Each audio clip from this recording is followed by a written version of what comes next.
തൊട്ടേനും പിടിച്ചതിനും ഒരു സോറി, ഒരു thank you, are you okay, how are you, I am fine, ഇങ്ങനത്തെ കുറച്ച് സാധനങ്ങളൊക്കെ ഉണ്ട്. അതൊക്കെ അത്യാവശ്യം ഞങ്ങളെല്ലാവരും കൂടെ കൂടുമ്പോൾ ഞങ്ങളൊരു സെറ്റ് മുണ്ടും സാരിയൊക്കെ എടുത്താൽ മുറ്റത്തോട്ട് ഇറങ്ങുമ്പോൾ ഇവിടുത്തെ ഐറിഷുകാർക്കൊക്കെ കാണാൻ എന്ത് ഇഷ്ടമാണെന്ന് അറിയാമോ. ആ വണ്ടിക്കൊക്കെ പോകണമെങ്കിൽ അവർ വണ്ടി നിർത്തി ഫോൺ എടുത്ത് ഞങ്ങൾക്ക് ഹായ് എന്നിട്ടൊക്കെ വന്നു. അപ്പൊ ഭയങ്കര ഇഷ്ടമാണ്. UK പോയി കഴിഞ്ഞാൽ അവിടുത്തെ ഓസ്കി എഴുതി അവിടുത്തെ പിന്നില്ലാതെ അവിടെ നേഴ്സായിട്ട് വർക്ക് ചെയ്യാൻ പറ്റില്ല. പക്ഷെ ഇല്ല, നമുക്ക് ഏതെങ്കിലും ഒരു ഇംഗ്ലീഷ് സ്പീക്കിംഗ് കൺട്രിയിൽ ഒരു വർഷം നിന്ന് കഴിഞ്ഞാൽ നമുക്ക് ഏത് സ്ഥലത്തേക്കും മൈഗ്രേറ്റ് ചെയ്യാം. അയർലൻഡ് എങ്ങനെയുണ്ട്? ഇഷ്ടപ്പെട്ടോ? അയർലൻഡ് എനിക്ക് ഭയങ്കര ഇഷ്ടമുള്ള സ്ഥലമാണ്. അതെ, സത്യം പറഞ്ഞാൽ എനിക്ക് അയർലൻഡിലേക്ക് വരാൻ ഇഷ്ടക്കുറവൊന്നുമില്ലായിരുന്നു. കാരണം എന്നെ സംബന്ധിച്ച് എനിക്ക് ഇച്ചിരി പച്ചപ്പും അങ്ങനത്തെ കാര്യങ്ങളൊക്കെ ഇഷ്ടമുള്ള ആളാണ്. UK-ലുണ്ട്. പക്ഷെ എനിക്ക് അയർലൻഡ് പണ്ട് നമ്മൾ ഈ സോഷ്യൽ സ്റ്റഡീസിൽ 6ാം ക്ലാസ്സിലൊക്കെ പഠിക്കുമ്പോ ഈ ഐറിഷ് ഈ പശുക്കളെയും അങ്ങനെ കുറെ കാര്യങ്ങളെ കുറിച്ച് നമ്മൾ പഠിക്കും. അയർലൻഡ് നേരത്തെ അറിയായിരുന്നു. അയർലൻഡിനെ കുറിച്ച് അറിയാനേ പാടില്ലായിരുന്നു. എനിക്കറിയായിരുന്നു. ഇവിടെ അഗ്രികൾച്ചർ, പിന്നെ ഈ ഡയറി, ആ സംഭവം ഭയങ്കര കൂടുതലല്ലേ. അപ്പൊ എനിക്ക് ഇങ്ങനെയുള്ള സാധനങ്ങളോട് ക്രേസ് ഉള്ള കാരണം അതെ, പശു എനിക്ക് ഭയങ്കര ഇഷ്ടമാണ്. പശുവിന്റെ വീക്ക്നെസ്സാ. അപ്പൊ പിന്നെ വീട്ടില് പശു ഇല്ല. വീട്ടില് പശുള്ള വീട്ടിൽ പോയാൽ പാല് വാങ്ങിച്ചോണ്ട്. അപ്പം പിന്നെ പൊതുവെ കേട്ടിട്ടുണ്ട് ഇച്ചിരി കൂടി ഒരു കാത്തലിക് കൺട്രി ആണ് എന്ന് ഇങ്ങനെ കേട്ട. കാരണം എന്റെയും ഒത്തിരി കൂട്ടുകാര് ഇവിടെ മുന്നേ തന്നെ വന്നവരുണ്ട്. അപ്പൊ എല്ലാരും പറഞ്ഞടി എല്ലാം കൊണ്ടും നല്ലൊരു സ്ഥലം തന്നെയാണ്. തീർച്ചയായിട്ടും നല്ല സ്ഥലം തന്നെയാണ്. പിന്നെ അവിടെ സഹോദരി എവിടെയാണ്, ആ ഒരു കാരണത്തിന്റെ പുറത്താണ് UK തന്നെ നോക്കാന്ന് പറഞ്ഞു. പക്ഷെ ഇവിടെ വന്നു കഴിഞ്ഞപ്പോ എനിക്ക് ഒത്തിരി ഇഷ്ടമായി. കാരണം എനിക്ക് മനസ്സുകൊണ്ട് സത്യം പറഞ്ഞാൽ ഞാൻ താമസിക്കുന്ന ഒരു കൗണ്ടി ഏരിയയിലാണ്. അപ്പം അവിടെ വെച്ച് സത്യം പറഞ്ഞാൽ എനിക്ക് ഇതൊരു നാട് മിസ് ചെയ്തിട്ടില്ല. എന്റെ വീട്ടുകാർ എനിക്ക് മിസ് ചെയ്യും, പക്ഷെ നാട് മിസ് ചെയ്തില്ല. കാരണം ഞാൻ എന്റെ അവിടെ നിന്ന് ഇറങ്ങിയാൽ പോലും ഞാൻ എന്റെ വീട്ടില്, എന്റെ നാട്ടിൽ എന്റെ ചെറിയ പഞ്ചായത്താണ് പുത്തൻവേലിക്കര. അപ്പൊ അവിടത്തെ പോലെ തന്നെ പാടവും പശുവും മഴയും തോടും വെള്ളവും ഇതൊക്കെ തന്നെയാണ് ഇവിടെ. സത്യം പറഞ്ഞാൽ എനിക്കുണ്ടായിരുന്നു. കാരണം ശരിക്കും നമുക്ക് ഇങ്ങോട്ട് വരാൻ നേരത്ത് അറിയാതിരുന്ന ഒരു കാര്യമാണ് ഞാൻ ഇവിടെ വന്നാൽ ഇനി UK എങ്ങനെ പോകും എന്നുള്ളത്. പക്ഷെ മിക്കവർക്കും അറിയില്ല, നമുക്ക് ഏതെങ്കിലും ഒരു ഇംഗ്ലീഷ് സ്പീക്കിംഗ് കൺട്രിയിൽ ഒരു വർഷം നിന്ന് കഴിഞ്ഞാൽ നമുക്ക് ഏത് സ്ഥലത്തേക്കും മൈഗ്രേറ്റ് ചെയ്യാം. അപ്പൊ അതിന് നമുക്ക് OET-യോ IELTS-ഓ വേണ്ട. പിൻ നമ്പറിന് വേണ്ടി നമുക്ക് അതായത് രാജ്യത്തെ പിൻ നമ്പറിന് അവിടുത്തെ പരീക്ഷ എഴുതണം. അതായത് ഇവിടെ നമ്മൾ ആപ്റ്റിറ്റ്യൂഡ് ഒക്കെ എഴുതി ഇവിടുത്തെ ഐറിഷ് പിൻ കിട്ടുന്ന പോലെ UK പോയി കഴിഞ്ഞാൽ അവിടുത്തെ ഓസ്കി എഴുതി അവിടുത്തെ പിന്നില്ലാതെ അവിടെ നേഴ്സായിട്ട് വർക്ക് ചെയ്യാൻ പറ്റില്ല. പക്ഷെ നമുക്ക് ഈ OET IELTS പോലെ നമ്മുടെ ഭാഷ പരിജ്ഞാനം അത് ടെസ്റ്റ് ചെയ്യുന്നുള്ള പരീക്ഷയുടെ ആവശ്യമില്ല. അപ്പൊ എന്റെ ആദ്യത്തെ പ്ലാൻ, ഞാൻ ഒരു വർഷം UK ഇവിടെ അയർലൻഡിൽ നിന്നിട്ട് അത് വെച്ച് എനിക്ക് അങ്ങോട്ട് OET ഇല്ലാതെ മൈഗ്രേറ്റ് ചെയ്യാം. അപ്പൊ പരീക്ഷ മാത്രം അറ്റൻഡ് ചെയ്താൽ മതി, ഇന്റർവ്യൂ അറ്റൻഡ് ചെയ്ത് അത് മതിയായിരുന്നു. അപ്പൊ അങ്ങനെയൊക്കെയായിരുന്നു പ്ലാൻ. പിന്നെ ഞാന് നോക്കിയപ്പോ ഞാന് ചേച്ചിക്ക് വാവ ഉണ്ടായപ്പോഴത്തേനും ഞാൻ അങ്ങോട്ട് 1 മാസം ആനുവൽ ലീവിന് പോയി. ഞാൻ നോക്കിയപ്പോ വിസിറ്റിംഗ് വിസയ്ക്ക് അപ്ലൈ ചെയ്തു സാധാരണ ഇതുപോലെ തന്നെ. കാരണം നമ്മുടെ അയർലൻഡ് തന്നെ നോർത്തേൺ അയർലൻഡും ഞങ്ങളുടെ റിപ്പബ്ലിക് ഓഫ് അയർലൻഡും ഉണ്ട്. ഇത് മാത്രം വേറെ ഭാഗമാണ്. നോർത്തേൺ അയർലൻഡ് UK-യുടെ ഭാഗമാണ്. അപ്പൊ നമുക്ക് അങ്ങോട്ട് പോകണമെങ്കിൽ വിസ വേണം. വിസ ഞാൻ നോക്കിയിട്ട് അപ്ലൈ ചെയ്ത് കഴിഞ്ഞാൽ 6 മാസത്തെ എടുത്ത് കഴിഞ്ഞാൽ നല്ല സുഖം ഇവിടുന്ന് പോയി വരാൻ. എനിക്ക് 50 മിനിറ്റേ ഉള്ളൂ ഇവിടുന്ന് UK-ക്ക് ഫ്ലൈറ്റിന്. അതും എന്നെ സംബന്ധിച്ച് എനിക്കിപ്പോ കോർക്ക് എയർപോർട്ട് എന്റെ വീട്ടിൽ നിന്ന് 12 മിനിറ്റേ ഉള്ളൂ ദൂരെ. അവിടെ ചെന്നാലും ചേച്ചിയുടെ വീട്ടിലേക്ക് ഞാൻ മാഞ്ചസ്റ്ററിലാണ് പോയി ഇറങ്ങാറ്. അപ്പൊ അവിടെ നിന്ന് 1 അരമണിക്കൂറേ ഉള്ളൂ. ഞാൻ നോക്കിയിട്ട് യാത്ര 1 മണിക്കൂറിനുള്ളിൽ ഞാൻ അവിടെ ചെല്ലുന്നുണ്ട്. എനിക്ക് സത്യം പറഞ്ഞാൽ ഞാൻ മാസത്തിൽ 2 തവണയൊക്കെ വെച്ച് UK പോയി വരുമായിരുന്നു. നമ്മൾ ഈ എറണാകുളത്ത് നിന്ന് തൃശ്ശൂർക്ക് പോയി വന്ന മാതിരിയാണ് ഞാൻ പോകുന്ന സമയമില്ല. അത്രയും 3 മണിക്കൂർ. അപ്പൊ അതുകൊണ്ട് എന്തായാലും അയർലൻഡിൽ തന്നെ സെറ്റിൽ ആവാന്നുള്ളൊരു പ്ലാനിലാണ്. പക്ഷെ തീരുമാനിച്ചിട്ടില്ല. ഇങ്ങനെ ഓൺ ആൻഡ് ഓഫ് ആണ്. കാരണം ഞാൻ നോക്കിയിട്ട് ഇപ്പൊ നിലവിൽ ഇവിടെ ഞാൻ വിചാരിച്ചു 2 വർഷമാകുമ്പോൾ നമുക്ക് സ്റ്റാമ്പ് 4 എന്ന് പറഞ്ഞൊരു ഇതിലോട്ട് വിസ മാറുമല്ലോ. ഇപ്പൊ സ്റ്റാമ്പ് 4 ആയി. കാരണം ഇവിടെ വന്നിട്ട് സ്റ്റാമ്പ് 4 എടുക്കാതെ പോവാന്ന്. കാരണം ഏകദേശം 1 വർഷം കഴിഞ്ഞു. അപ്പൊ എന്തായാലും ഇത്ര നാളും വെയിറ്റ് ചെയ്തിട്ട് ഇച്ചിരി മാസോളം വെയിറ്റ് ചെയ്ത സ്റ്റാമ്പ് 4 ആയി കിട്ടും. അത് ഇച്ചിരി കൂടെ ആനുകൂല്യം, നമുക്ക് ഒത്തിരി പ്രൊവിഷൻസ് ഉള്ള ഒരു കാറ്റഗറിയാണ്. അപ്പൊ അതും കൂടെ കഴിഞ്ഞ് ഇനി പതുക്കെ പ്ലാൻ ചെയ്തിട്ട് പോവാന്നാണ് വിചാരിച്ചിരിക്കുന്നത്. വിസ ഇപ്പൊ ഞാൻ 3 തവണ എടുത്തു. ഞാൻ ഇപ്പൊ 3ാമത്തെ തവണ വിസിറ്റിംഗ് വിസ അപ്ലൈ ചെയ്ത് ഞാൻ മിക്കവാറും തന്നെ പോയി. 3 ദിവസത്തെ ഓഫ് ഒക്കെ ആണെങ്കിൽ 1 ദിവസം പോയി അവിടെ സ്റ്റേ ചെയ്ത് ഡ്യൂട്ടിയുടെ തലേ ദിവസം ഞാൻ അടുത്ത ഫ്ലൈറ്റിന് തിരിച്ചു വരും. ഫ്ലൈറ്റ് ആണെങ്കിൽ കൂടി നമുക്ക് ചീപ്പാണ്. നമ്മുടെ ഒരു 16, 15, 16, 17 ഒരു 15-നും 25-നും യൂറോന് ഇടയ്ക്ക് നമ്മൾ നോക്കിയെടുക്കണം ഓഫർ ഉള്ളത്. അതിന് തന്നെ നമുക്ക് പോയി വരാവുന്നതാണ് ഫ്ലൈറ്റ്. അപ്പൊ UK ഉള്ളവർക്ക് അയർലൻഡിലേക്ക് വരാൻ ഇതുപോലെ തന്നെ വിസിറ്റിംഗ് വിസ എടുത്തു കഴിഞ്ഞാൽ നമുക്ക് വരാനുള്ളതേ ഉള്ളൂ. വേറെ പ്രത്യേകിച്ച് എത്ര നാളത്തേക്കാണ് നമുക്ക് വിസിറ്റിംഗ് വിസ? വിസിറ്റിംഗ് വിസ നമുക്ക് ഓപ്ഷൻ ഉണ്ട്. 6 മാസത്തേക്ക്, 1 വർഷത്തേക്ക്, 2 വർഷത്തേക്ക് എങ്ങനെ വേണമെങ്കിലും അപ്ലൈ ചെയ്യാം. പിന്നെ നമുക്ക് പാസ്പോർട്ട് ഒക്കെ ആയി കഴിഞ്ഞാൽ പിന്നെ നമുക്ക് അതിന്റെ ആവശ്യമേ ഇല്ല. പാസ്പോർട്ട് വെച്ച് തന്നെ അങ്ങോട്ടും ഇങ്ങോട്ടും വരാം. വിസയുടെ ആവശ്യമൊന്നും ഇല്ല നമുക്ക്. അയർലൻഡിൽ നിന്ന് UK പോകാൻ ആഗ്രഹിക്കുന്ന കുറച്ച് ഫ്രണ്ട്സ് ഉണ്ടാവും. അപ്പൊ അവർക്ക് വേണ്ടിയിട്ട് ഈ UK വിസ എങ്ങനെയാണ് നമ്മൾ ആ പ്രോസസ്സിംഗ് എന്നുള്ളത് ഒന്ന് ചെറുതായിട്ടൊന്ന് പറഞ്ഞു കൊടുക്കും, ജസ്റ്റ് അറിഞ്ഞിരിക്കാൻ വേണ്ടിയിട്ട്. UK വിസയ്ക്ക് നമുക്ക് തന്നെ എല്ലാം സ്വന്തമായിട്ട് ചെയ്യാവുന്നതേ ഉള്ളൂ.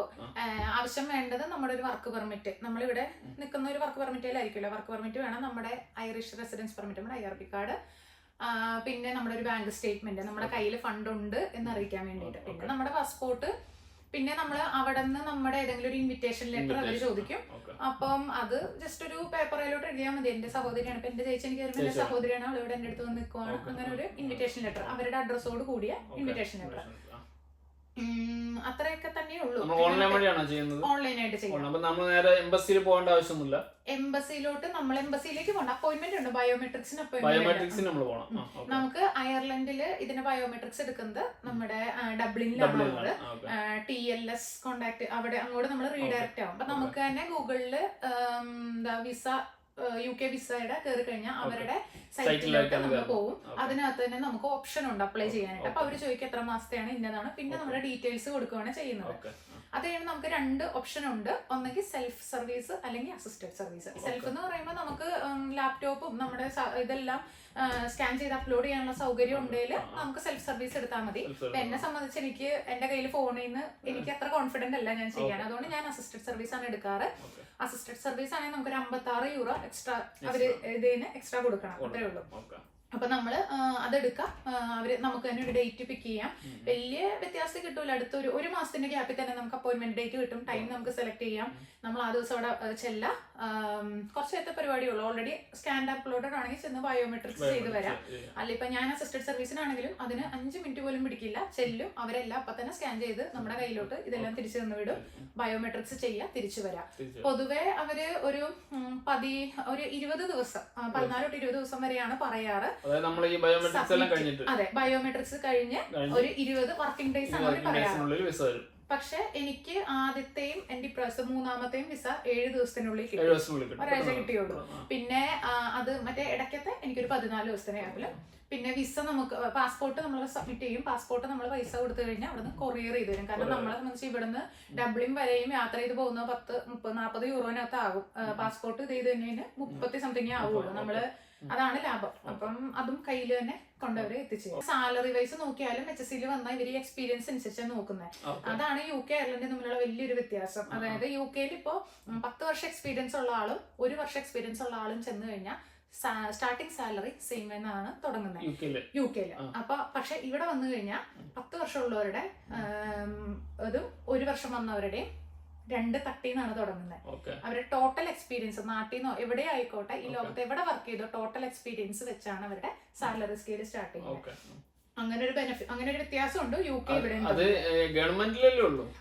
നഴ്സിംഗ് ഹോമിലല്ല. ഇപ്പൊ ഞാൻ വർക്ക് ചെയ്യുന്നിടത്ത് ഒരു എന്റെ ഒരു സിക്ക് പേയോ അല്ലെ ഒരു മറ്റേണിറ്റി പേയോ അങ്ങനത്തെ സംഭവങ്ങൾ ഒന്നും തന്നെ ഇല്ല. ലീവ് ഉണ്ട്, നമുക്ക് പേയ്മെന്റും കാര്യങ്ങളൊന്നും ഇല്ല.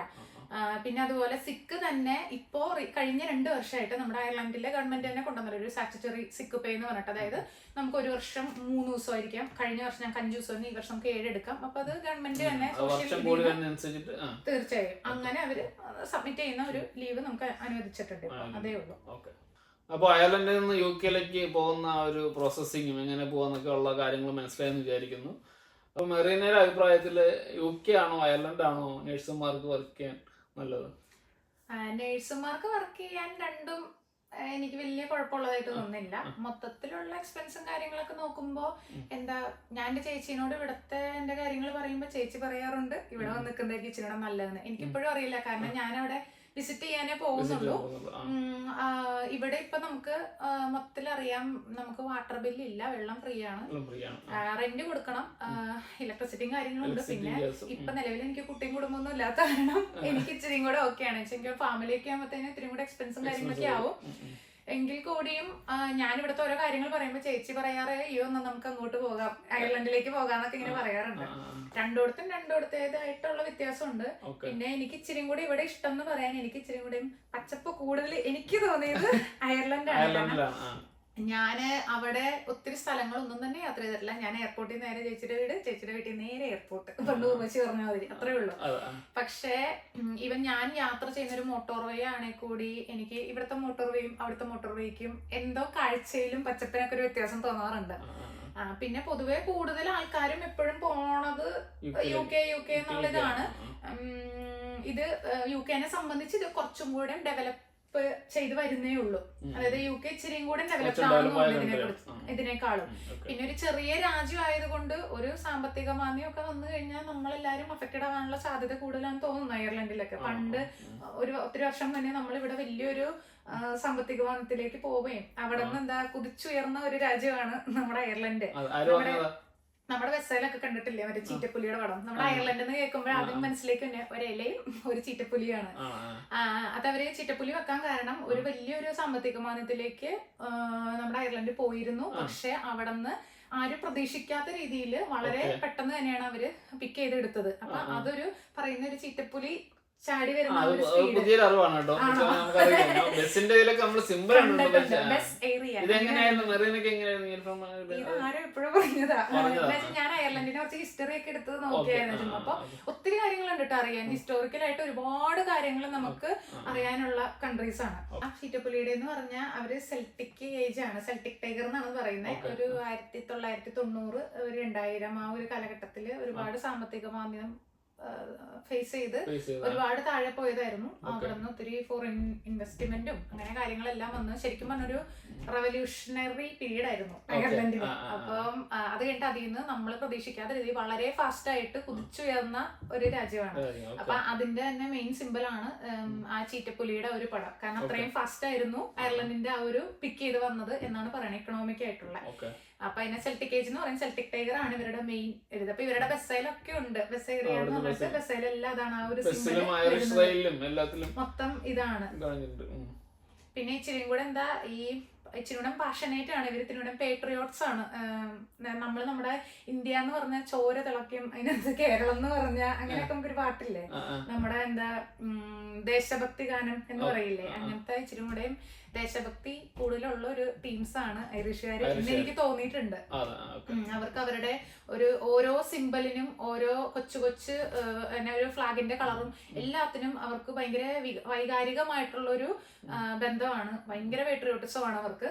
അതെ, അതിപ്പോ ചില ആൾക്കാരുണ്ട് നമ്മളെ ആക്സെപ്റ്റ് ചെയ്യുന്നവരും ആക്സെപ്റ്റ് ചെയ്തിപ്പോ അതെല്ലായിടത്തും പോയി ഒരുപോലെയാണ്. റേസിസം എന്നുള്ളൊരു വാക്കിനെ കുറിച്ച് ഞാൻ പറയാൻ താല്പര്യപ്പെടുന്നില്ല. കാരണം എവിടെ ചെന്നാലും ഇപ്പൊ നമ്മള് പറഞ്ഞ നമ്മുടെ നാട്ടില് ഇപ്പൊ ഒരു ബംഗാളികളൊക്കെ വന്നു കഴിഞ്ഞാൽ നമുക്ക് ഓഫ് കോഴ്സ് നമുക്കൊരു പെരുമാറ്റമുണ്ട്. കാരണം ഞാനൊക്കെ അവരോട് ഇങ്ങനെ പെരുമാറണം എന്ന് വിചാരിച്ചാലും അവർ ചില ഇത് ചെയ്യുമ്പോൾ എന്റെ ഉള്ളിൽ അയ്യോ ഇങ്ങനെയാണോ, ഇങ്ങനെ വേണം, അങ്ങനെ വരും. ആ സെയിം സാധനം തന്നെ എല്ലാവർക്കും ഉണ്ടാവും. ഓഫ് കോഴ്സ് നമ്മൾ പുറത്തുനിന്ന് വന്ന ആൾക്കാരാണ്. പക്ഷെ എനിക്ക് തോന്നുന്നു നല്ല സ്നേഹമുള്ള മനുഷ്യർ തന്നെയാണ് ഇവിടെ ഉള്ളത്. എല്ലായിടത്തും ചീത്ത ആൾക്കാരും നല്ല ആൾക്കാരും ഉണ്ട്. അതുപോലെ തന്നെ വെസ്റ്റേൺ കൺട്രി ആണ് ഇവിടെ, അങ്ങനത്തെ ഭയങ്കര ഫാഷൻ, അങ്ങനെ എല്ലായിടത്തും നല്ലതും ചീത്തയും ഉണ്ട്. ഇപ്പൊ ഇവിടെയും ഭക്തിയുള്ളവരും ഭക്തി ഇല്ലാത്തവരും ഉണ്ട്, എല്ലാ കാറ്റഗറിയും ഉണ്ട് ഇവിടെ. നന്നായിട്ട് ജീവിച്ചാൽ നന്നായിട്ട് ജീവിക്കാം. പിന്നെ നമ്മൾ ഒരു രാജ്യത്ത് വരുമ്പോൾ ഞാൻ പറയുന്നേ നമ്മൾ അവിടുത്തെ ഒരു കാര്യങ്ങളോടൊക്കെ ബന്ധപ്പെട്ട് തന്നെ ജീവിക്കുക. അതായത് നമ്മുടെ നാട്ടിലെ നമ്മുടെ കമ്മ്യൂണിറ്റി കൂടുമ്പോൾ നമ്മൾ നമ്മുടെ എല്ലാ കൾച്ചറൽ പ്രോഗ്രാമും കാര്യങ്ങളും എല്ലാം നമ്മൾ ചെയ്യും. അത് നമ്മൾ ഇവിടത്തെ ആൾക്കാരുടെ മേലെ നമുക്ക് ഇമ്പോസ് ചെയ്യാൻ ഒരിക്കലും ശ്രമിക്കാതിരിക്കുക. ഞാനിത് വേർതിരിവ് ഇതിന്റെ പേരിലൊരു സംസാര ഡിസ്കഷനോ ഇതൊന്നും എനിക്ക് താല്പര്യമില്ല. ഞാൻ ജസ്റ്റ് എന്റെ ഒരു അഭിപ്രായം മാത്രം പറയുന്നതാണ്. എനിക്ക് അങ്ങനെ തോന്നിയിട്ടുണ്ട് ചില സ്ഥലത്തൊക്കെ. നമ്മളിപ്പോ ഞാനിവിടെ നിൽക്കുന്ന വിചാരിച്ചാൽ ഞങ്ങളെല്ലാരും കൂടാറുണ്ട്, നമ്മള് മലയാളികൾക്ക് മലയാളികളുടേതായ ആഘോഷം കാര്യങ്ങളുണ്ട്. അത് അവരുടെ മേത്ത് ഇമ്പോസ് ചെയ്യേണ്ട ആവശ്യമില്ല. അവരത് ഇവിടത്തെ ഒരു നിയമമാക്കി മാറ്റണം ഇല്ല, നമുക്കത് ചെയ്യാനുള്ള ഫ്രീഡം അവര് തരുന്നുണ്ട്. നമുക്ക് അതാണ് വേണ്ടത്. പിന്നെ എനിക്കിപ്പോ ഞങ്ങൾക്ക് നമ്മൾ ഈ രാജ്യത്ത് വരുമ്പോ ഈ രാജ്യത്തിന്റെ കാര്യങ്ങൾ കൂടുതൽ പഠിച്ചിട്ട് ഇവിടുത്തെ ഒരാളെ ആയിട്ട് തന്നെ നമ്മുടെ കൾച്ചറോട് കൂടിയ ഇവിടത്തെ കാര്യങ്ങളും കൂടെ ഒത്തു പോകുന്ന ഒരാളായിട്ട് നിൽക്കാം. അങ്ങനെയൊക്കെ ആണെങ്കിൽ അത്യാവശ്യം വെറുപ്പും വൈരാഗ്യം ഒന്നും കൂടാണ്ട് ഇവിടുത്തെ ആൾക്കാരൊക്കെ നല്ല സ്നേഹമുള്ളവരാ. അവരും നമ്മളും കോപ്പറേറ്റ് ചെയ്ത് നല്ലൊരു ഇതിൽ തന്നെ പോകാൻ പറ്റും. അയർലൻഡിനെ കുറിച്ച് പറയുന്ന ഒത്തിരി കാര്യങ്ങളിൽ വ്യത്യാസമുണ്ട്. അതായത് നമ്മുടെ എനിക്ക് തോന്നുന്നു ഏറ്റവും ആദ്യമായിട്ട് തന്നെ നമ്മുടെ ട്രാൻസ്ജെൻഡർ അങ്ങനെയൊക്കെ ഉള്ള ഒരു കമ്മ്യൂണിറ്റിക്ക് അവർക്ക് അവരുടേതായ ഫ്രീഡവും കൊടുത്ത് നിയമപരമായി ആ ഒരു ഫ്രീഡം പ്രഖ്യാപിച്ച എനിക്ക് തോന്നുന്നു ഫസ്റ്റ് കൺട്രി എങ്ങാണ്ടാണ് അയർലൻഡ് എന്ന് എനിക്ക് തോന്നുന്നത്. എന്താ ഒത്തിരി ഇച്ചിരി കൂടെ കാത്തലിക് കൺട്രി ആണെന്ന് എനിക്ക് തോന്നിയിട്ടുണ്ട്. അവിടെ ഇവിടെയും പള്ളികളൊക്കെ ഉണ്ടല്ലോ. പിന്നെ പ്രാർത്ഥനയും പള്ളിയും പരിവട്ടവും ഒക്കെ നമ്മുടെ പേഴ്സണൽ ഇൻട്രസ്റ്റും കൂടെ പോലെ ഇരിക്കും. എന്നാൽ കൂടി ഞാൻ പറയുന്ന ഇച്ചിരിയും കൂടെ ഒത്തിരി കാത്തലിക് ഹിസ്റ്ററീസ് നമുക്കുണ്ട്. ഒത്തിരി പള്ളികളും അതവിടെ ഉണ്ട്. എന്നാലും ഒത്തിരി പള്ളികളും നമ്മുടെ നോക്ക് പള്ളി ഇവിടെ ഇല്ലേ, നോക്ക് അവിടെ ആണെങ്കിൽ മാതാവ് സ്വർഗാരോഹണം ചെയ്തു എന്ന് വിശ്വസിക്കപ്പെടുന്ന പള്ളിയാണ്. ഞാൻ ഇതുവരെ പോയിട്ടില്ല. ഞാൻ ഇവിടെ വന്നതിന് ശേഷമാണ് ആദ്യമായിട്ട് കേൾക്കുന്നത്. ഞാനൊരു ക്രിസ്ത്യാനിയാണ്. മാതാവിന്റെ സ്വർഗാരോഹണം ഒക്കെ ഞാൻ കേട്ടിട്ടുണ്ട്. പക്ഷെ ആദ്യമായിട്ടാണ് അതിന്റെ സ്ഥലം ഇവിടെയാന്നൊക്കെ ഇവിടെ വന്നതിന് ശേഷമാണ് അറിയുന്നത്. അപ്പൊ എനിക്ക് പള്ളികളൊക്കെ സന്ദർശിക്കാൻ ഇഷ്ടമുള്ള ഒരു വ്യക്തി ആയതുകൊണ്ട് എനിക്ക് ഇവിടെ നിൽക്കാൻ തിരുമണ സന്തോഷമായി. കാരണം ഒത്തിരി സ്ഥലങ്ങൾ പോയി കാണാനുണ്ട്. അങ്ങനെ ഞാൻ അത്യാവശ്യം ഇവിടെ ഞാൻ അയർലൻഡിലാണെങ്കിലും എൻ്റെ ഇവിടുത്തെ മലയാളി കമ്മ്യൂണിറ്റിയുടെ കാര്യങ്ങളും എൻ്റെ കൾച്ചറും കാര്യങ്ങളുടെയും ഫ്രീഡത്തിൽ തന്നെ ജീവിക്കുന്ന ഒരാളാണ് ഞാൻ. എനിക്ക് അതിന് ഇതുവരെ ഐറിഷ് ഗവൺമെന്റ് ഒന്നും നീ അത് ചെയ്യരുത്, അവിടുത്തെ ഇത് ഇവിടെ ചെയ്യരുത് അങ്ങനെയൊന്നും ആരോടും ഒരു ഐറിഷ് ആൾക്കാർ പോലും ഈവൻ ഞങ്ങളിവിടെ ഓണത്തിന് ഹരിച്ചായിട്ട് ഞങ്ങളെല്ലാവരും ഇവിടെ കൂടുമ്പോൾ ഞങ്ങളൊരു സെറ്റ് മുണ്ടും സാരിയൊക്കെ എടുത്താൽ മുറ്റത്തോട്ട് ഇറങ്ങുമ്പോൾ ഇവിടുത്തെ ഐറിഷുകാർക്കൊക്കെ കാണാൻ എന്ത് ഇഷ്ടമാണെന്ന് അറിയാമോ. ആ വണ്ടിക്കൊക്കെ പോകണമെങ്കിൽ അവർ വണ്ടി നിർത്തി ഫോൺ എടുത്ത് ഞങ്ങൾക്ക് ഹായ് എന്നിട്ടൊക്കെ പോകുന്നു. അപ്പൊ ഭയങ്കര ഇഷ്ടമാണ്. നമ്മുടെ കൂടുതൽ കൾച്ചറുകളെ കുറിച്ച് അറിയാനും പിടിക്കാനൊക്കെ ഒത്തിരി താല്പര്യമുള്ള മനുഷ്യരാണ്. പക്ഷെ ഞാൻ പറയുന്നത് നമ്മുടെ ഇടയ്ക്കാകുമ്പോൾ നമ്മളത് ചെയ്യുന്നു, നമ്മുടെ കാര്യങ്ങള് നമ്മുടേതായ വസ്ത്രം ആ കാര്യങ്ങൾ ചെയ്യുന്നു. ഇപ്പൊ അതൊരിക്കലും നമ്മൾ ഇവിടുത്തെ ആൾക്കാരെ മേത്ത് ഇമ്പോസ് ചെയ്യാതിരിക്കുക. അതായത് അത് അങ്ങനെ ആക്കി ഒരു നിയമത്തിലോട്ട് എന്താ പറയാ ഇങ്ങനെ ജനറലായിട്ട് അടിച്ചേൽപ്പിക്കാതിരിക്കുക. കാരണം ഇവിടെ ഇപ്പൊ നമുക്ക് അത്യാവശ്യം അതിനുള്ള ഫ്രീഡം നമുക്ക് തരുന്നുണ്ട്. ഇപ്പൊ അതിനപ്പുറത്തേക്ക് നമുക്ക് എന്തെങ്കിലും വേണമെന്ന് എനിക്ക് തോന്നുന്നില്ല. പിന്നെ ഒരു സ്ഥലത്ത് ഇപ്പൊ നമ്മളൊരു ഒരു കമ്പനിയിൽ നമ്മളിപ്പോ ഒരു പാടത്തൊരു കൃഷിക്ക് ഇറങ്ങുമ്പോഴത്തേനും നമ്മൾ അവിടെ ധരിക്കുന്ന ഒരു വസ്ത്രം അല്ല അതിന് ഉപയോഗിക്കുന്ന ടൂൾസ് കാര്യങ്ങളുണ്ട്.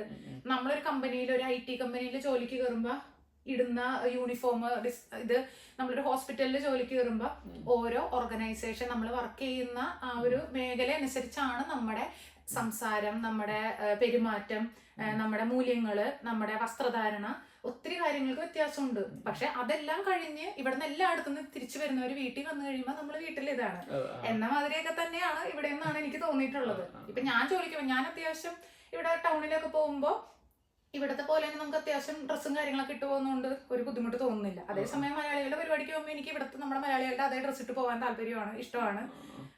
അങ്ങനെ ഒരു ഇതിൽ മെയിൻറ്റെയിൻ ചെയ്തു പോയാൽ ഞങ്ങളെ കുറിച്ച് കൂടുതൽ ഇതുവരെ അങ്ങനെയൊക്കെ കാണുമ്പോൾ ഇവര് വന്ന് ചോദിച്ച് അറിയാനും ഭയങ്കര സ്നേഹത്തോടെ വന്ന് സംസാരിക്കാൻ, അല്ലാതെ അതിനപ്പുറത്തേക്ക് ഒരു എതിർപ്പോ കാര്യങ്ങളും നമ്മളൊന്നും ആരെയും ഇൻവോൾവ് ചെയ്യിക്കാനോ ഇങ്ങനെ ഇമ്പോസ് ചെയ്യിക്കാനോ പോകുന്നില്ല. അപ്പൊ അതുകൊണ്ട് എനിക്ക് അങ്ങനത്തെ കാര്യങ്ങൾ അനുഭവപ്പെട്ടിട്ടില്ല.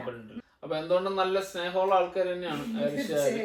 പിന്നെ മരീന പറഞ്ഞതുപോലെ നല്ല ആൾക്കാരുണ്ടാവും, ചീത്ത ആൾക്കാരുണ്ടാവും. എനിവേ മൊത്തത്തിൽ നോക്കുവാണെങ്കിൽ അയർലൻഡ് എനിക്ക് തോന്നുന്നു കുറെ നമ്മള് നിക്കുന്ന പോലെ തന്നെ ഇരിക്കും. അതേസമയം ഇപ്പൊ ഞങ്ങളൊരു 3-4 പേരുണ്ടെങ്കിൽ ഞങ്ങളില് ഒരു 3 പേരോട് ഉള്ള പെരുമാറ്റമായിരിക്കില്ല അവർക്ക് തന്നെ ഈ ബാക്കി 2 പേരോട്. അത് നമ്മളങ്ങോട്ട് പെരുമാറുന്ന പോലെയാണ്. ഇവിടെ ബേസിക് ആയിട്ടുള്ള കുറച്ച് കാര്യങ്ങളുണ്ട്. തൊട്ടേനും പിടിച്ചതിനും ഒരു സോറി, ഒരു thank you, are you okay, how are you, I am fine, ഇങ്ങനത്തെ കുറച്ച് സാധനങ്ങളൊക്കെ ഉണ്ട്. അതൊക്കെ അത്യാവശ്യം ഇടയ്ക്കിടയ്ക്ക് ഒന്ന് എറിഞ്ഞിട്ട് കഴിഞ്ഞാൽ അവർക്കൊക്കെ ഭയങ്കര ഇഷ്ടമാണത്. ഇവിടെ ഉള്ളവര് എല്ലാത്തിനും അങ്ങനത്തെ ഒരു വ്യത്യാസം കണ്ടിട്ടുള്ളത്. എന്ത് ചെയ്താലും അപ്പൊ ഒരു സോറി പറയും. അല്ല നമ്മൾ അറിയാതെ തട്ടിയിട്ട് പോയോ അവിടെ അതവിടെ ഒരു സോറി അല്ല താങ്ക് യു ഭയങ്കര മസ്റ്റാണ്. പക്ഷെ എന്നും പറഞ്ഞാൽ നീ അത് പറഞ്ഞിട്ട് പോയില്ല, അത് ഇവിടെ അതൊരു റൂഡാവുന്നതിന് തുല്യമാണ്. തീർച്ചയായും. പിന്നെ അതുപോലെ നമ്മൾ എന്തെങ്കിലും അവർക്ക് പറയുന്ന പ്ലീസ് ചെയ്യുമ്പോൾ താങ്ക് യു അതൊക്കെ നമ്മൾ മസ്റ്റ് ആയിട്ട് ഇവിടെ പറയണമെന്നുള്ളതാണ്. തീർച്ചയായും. നമ്മളിപ്പോ ഞങ്ങൾ വർക്ക് ചെയ്യുന്നിടത്താണെങ്കിലും കുഡ് യു ഡു ദാറ്റ് അല്ലെ ക്യാൻ യു ഡു ദാറ്റ് എന്ന് ചോദിക്കുന്നതും could you please do that just ഞാനൊരു പ്ലീസേ ആഡ് ചെയ്തുള്ളൂ. പക്ഷെ അതിന് വ്യത്യാസമുണ്ട്. അങ്ങനെ ആ സെന്റൻസ് രണ്ടായതിന്റെ പേരില് ഇവര് റൂഡാണ്, എന്റെ ചില ഫ്രണ്ട്സിന് റൂഡാണെന്ന് അവിടത്തെ ചില വേറെ നാഷണാലിറ്റീസിന് തോന്നിയതായിട്ട് ഞങ്ങൾക്ക് അറിയാം. അതിങ്ങനെ റിപ്പോർട്ടായിട്ട്. പക്ഷെ അവര് പറഞ്ഞു സോറി ഞങ്ങളുടെ ഒരു ടോണും ആക്സെന്റ് അല്ല അതാണ്. പക്ഷെ അങ്ങനെയല്ല, അവർക്കൊരു പ്ലീസ് കൂടെ last can I get that please ഒരു പ്ലീസ് ഒക്കെ ആഡ് ചെയ്ത് അവർക്കൊരു സന്തോഷമാണ്. അതെ. അപ്പോൾ ഒരുപാട് നല്ല ഇൻഫർമേഷൻ നമുക്ക് മെറീന പറഞ്ഞു തന്നു. ഒരുപാട് താങ്ക്സ് മെറീന. ഓക്കെ, മെറീനയുടെ എക്സ്പീരിയൻസും മെറീന വന്ന കഥകളും പിന്നെ UK അയർലൻഡിനെ പറ്റി അങ്ങനെയുള്ള കുറച്ച് ഇതും എല്ലാം പറഞ്ഞു. അപ്പോൾ ഇനിയും നല്ല അയർലൻഡ് വീഡിയോസ് ആയിട്ട് നമ്മൾ വരുന്നതായിരിക്കും. അപ്പോൾ ഇന്നത്തെ ഈ കുഞ്ഞു വീഡിയോ എല്ലാവർക്കും ഇഷ്ടമായെന്ന് വിചാരിക്കുന്നു. ഇഷ്ടമായെങ്കിൽ വീഡിയോ ലൈക്ക് ചെയ്യുക. അയർലൻഡിലേക്ക് വരാൻ ആഗ്രഹിക്കുന്ന ഏതെങ്കിലും ഫ്രണ്ട്സ് ഉണ്ടെങ്കിൽ അവർക്ക് നിങ്ങൾ ഷെയർ ചെയ്ത് കൊടുക്കുക, ആർക്കെങ്കിലും ഒക്കെ ഉപകാരപ്പെട്ടെ. അപ്പോൾ അടുത്ത അയർലൻഡ് വീഡിയോ ആയിട്ട് കാണുന്നവരെ എല്ലാവർക്കും ബൈ ബൈ. Bye bye.